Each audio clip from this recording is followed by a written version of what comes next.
এই কুমড়ো আর পটলা, কালকে তোরা কোথায় ছিলিস রে? পড়তে আসিসনি কেন? বলছি স্যার, কালকের আমার একটু পেটটা খারাপ ছিল তো, ওই জন্য আসতে পারিনি। তোর তো সবসময় শুনি পেট খারাপ হয়। না না স্যার, সত্যি বলছি, পেটটা খারাপ ছিল আমার।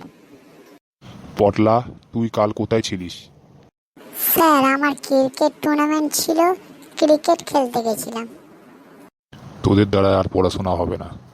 তোদের কখনো পেট ব্যথা হয়, আর তোর কখনো ক্রিকেট খেলতে যেতে হয়, ফুটবল খেলতে যেতে হয়, ওই কর। কালকে যখন পড়তে আসবি, সঙ্গে করে মাকে নিয়ে আসবি। স্যার না না, কালকে থেকে আমরা পড়তে যাবো স্যার। হ্যাঁ স্যার, আমিও যাব। আবার যদি তোরা এরকম করেছিস না, তাহলে তোদেরকে আর পড়াবো না আমি। ঠিক আছে স্যার, আর করব না। হ্যাঁ স্যার, ঠিক আছে।